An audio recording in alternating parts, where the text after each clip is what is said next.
Hi guys, I'm Renzi and our team has chosen the Woolworths Group as the company. In the literal sense, the retail sector refers to that part of the country's economy which consists of business enterprises that sell products and services in stores to the final consumer who buys them for personal use of consumption. The Woolworths Group Limited is an extensively known public company in the Australian and New Zealand market. In fact, it is one of the largest in retail sectors in Australia. It's got quite an amount of global reputation as well, as it was the 19th largest business in the retail sector in 2008. It was founded on 22nd September 1924, 96 years ago, which is almost a century ago, and is headquartered in Bella Vista in New South Wales. Being an extremely large company, it's got several subsidiaries like supermarkets, Woolworths and Woolworths Online, Liquor, BWS and Dan Murphy's, and the department stores under the name of Big W. We've decided to focus on two SDGs, that is responsible production and consumption and climate action. Let's talk about the sustainability issues of the retail industry. There are many, but I'd like to discuss the three major ones. The first one is the environmental impact. All along a product's life, from production to consumption, it has effects on the environment. The natural resources extracted during its production, the method of production, packaging, transportation, and even storage of the product has an impact on the environment.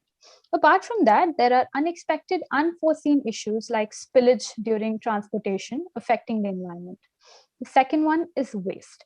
Following from the first one, as the name itself suggests, waste can be problematic. Why? Because it's need to be disposed without creating much harm to the environment and reducing all kinds of pollution possible. The third one, and the most important one, is the supply chain. Since products are the base of the retail industry, the natural resources top the list of the retail sustainability. The supply chain can be disrupted because of natural constraints like climate change, which can affect the production of certain goods and services. Other concerns include unsustainable harvesting and activities that lead to problems like water scarcity. Let's now move on to the responsibilities and ethical dilemmas of the business. The major responsibility of a business is to increase the sustainable production, that is, producing its goods by causing minimal to zero adverse effects to the environment and the people around the business. The first one is the environmental dilemma. The biggest environment dilemma is the climate change, which will continue to dominate the sustainability concerns. The businesses have to balance their level of activity and being mindful of the adversities it can cause to the environment. It has to minimize carbon emissions, pollution, and wastage. Apart from that, the focus has to be on responsible production, like reducing the use of chemicals, pesticides, and fertilizers, and growing organic stuff. These might hinder the normal course of business activities as well. So the businesses have to be careful regarding that. Then other factors are social factors.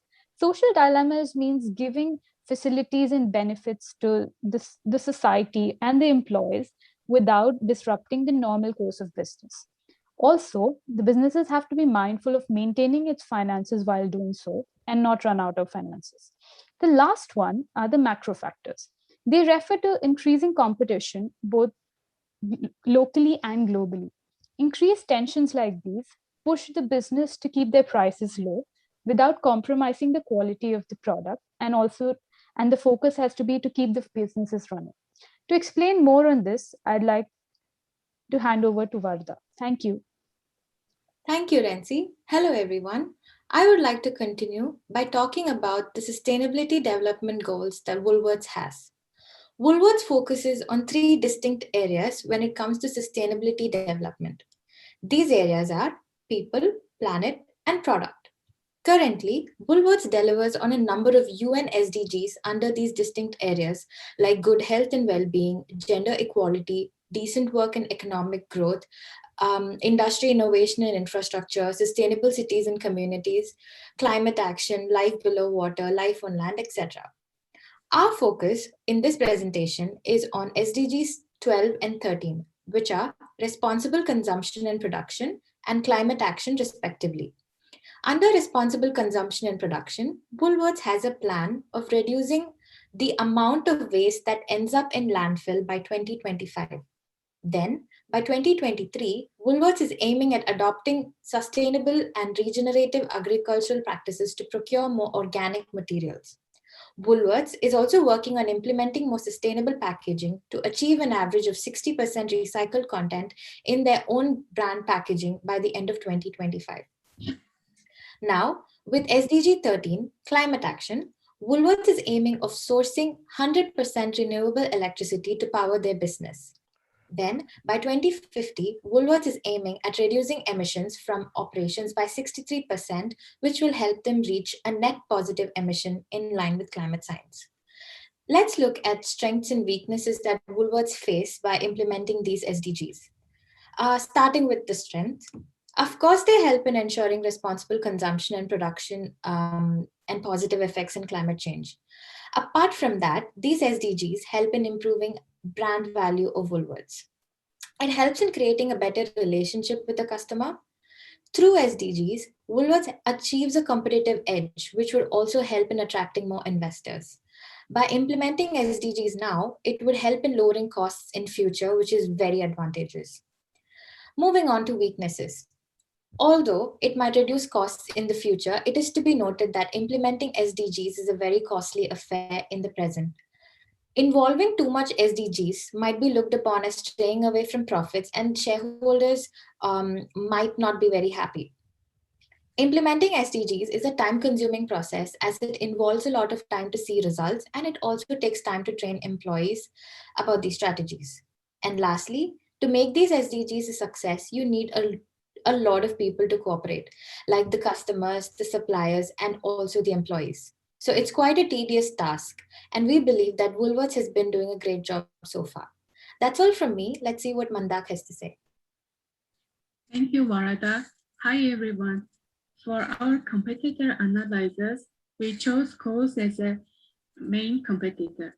It is stated that their vision is to become the most trusted retailer in Australia and grow long-term shareholder value. Let's move on to the next slide. In terms of responsible consumption and production, Coles, since starting from 2011, Coles collected 2,300 tons of flexible plastics, and last year they collected 1,500 tons of plastic. Comparing with 2019, this is 59% higher. Whereas Woolworths collected also, whereas Woolworths also collected plastics, and it's worth of 10,600 trolley. And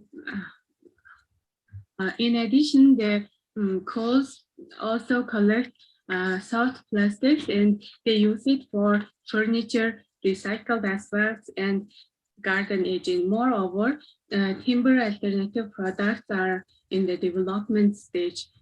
Also, Coles use recyclable materials for own brand packaging, meat trays, marketing, promotion materials, and their catalogs. In 2020, they started initiatives with Unilever and raised $76,000 and donated to Clean Up Australia. When comparing with two companies, Coles used various initiatives for responsible consumption. When moving to climate change, even though Woolworths looks like they're using the most, they're producing the most carbon dioxide, but their strategy is quite efficient, and it is declining the 10%. So it looks like their strategy is efficient, and Woolworths is leading. Leading. So thank you, everyone, and I'll hand the presentation to Daniel. Thank you, Manda. I'll be talking about, I'm Daniel, and I'll be talking for the financials part. For the financial aspect, of our chosen business, which is the Woolworths Group. A quick overview is presented here for the 5 year performances of both Woolworths Group and Coles Group. We can see that average sales growth and average operating margin. This is over a 5 year period, where we can see that the Woolworths Group is edges Coles. So Woolworths edges out Coles in sales, enjoys higher gross margins, and has lower cost of doing business. To add to that, we can say that also the current stock market capitalization of Woolworths Group is 52 billion compared to the 16 billion of Coles Group. Now we move on to our assumptions for our forecast. For our assumptions, we are going to be using a 5 year average sales growth of Woolworths Group. We arrive at a growth rate of 2.33%. Next up is we assume 71% cost of revenues, where cost of goods sold is divided by sales. That's where we derive it. And next is the weighted average cost of capital, or the WACC. We assume it is at 5.75%. And lastly, we use discounted cash flow method to value and provide forecasts for Woolworths' performance over the next 5 years, starting year 2021. So for the next two slides, we're going to be seeing the balance sheet and the income statements retrieved from from the FactSet database. This is providing actual data, which is from 2016 to 2020, and then the forecast results from 2021 to 2025.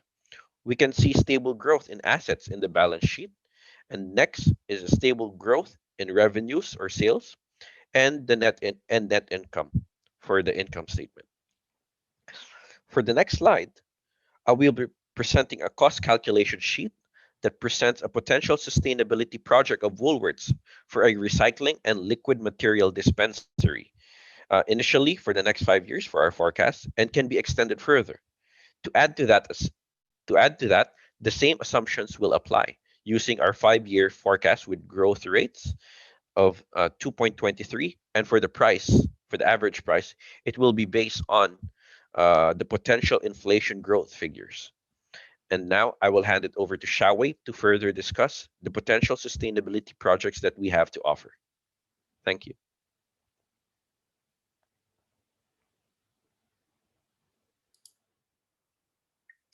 Thank you, everyone. I'm Xiao Wei.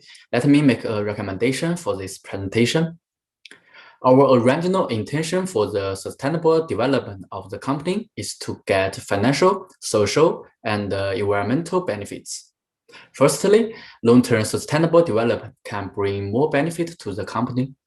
For example, the use of energy-saving equipment and raw material can save cost. At the same time, it can improve the competitive advantage of corporate brand differentiation. Secondly, is social development. We are working hard to make our packaging as sustainable as possible by reducing the use of plastic and increasing the amount of recycled content in our own brand packaging. We will label all of our own brand products with the Australian recycling label, so customers can clearly see which elements they can recycle. Finally, protecting the environment is important to our group. We want to ensure all the energy that we use is green, and we will power our business with 100% renewable electricity in the next few years. Moreover, land suitable for farming is shrinking due to the environmental change. The water is increasingly scarce. We will work with farmers, suppliers, and the border agriculture industry to encourage generative farmer practice to help preserve soils and improve water efficiency. As for our plan, firstly, for the recycling of plastic container, we work in the partnership with our brand like Unilever can produce liquid for personal hygiene, such as body soap and shampoos. In that way, producer and the customer can save cost. According to the part of forecast, we estimate that the revenue of this project in the next 5 years will gradually increase, and the total net revenue can exceed $10 million in the 5 years. At the same time, we have also reduced plastic waste. Therefore, the project is feasible. Additionally, we will build more sustainable stores in Australia. The Woolworths store in Sydney Burwood Brickwork Shopping Mall is our flagship shop for the sustainability. The highlight of the store is use of 100% renewable energy. We can also refurbish the store to comply with the sustainability plan. This may be beneficial to the community and the girl to becoming a leader in the CSR field.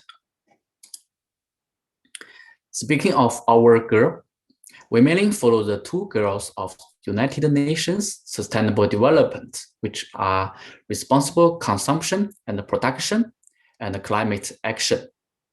Our goal is to have a health supermarket, private labor portfolio.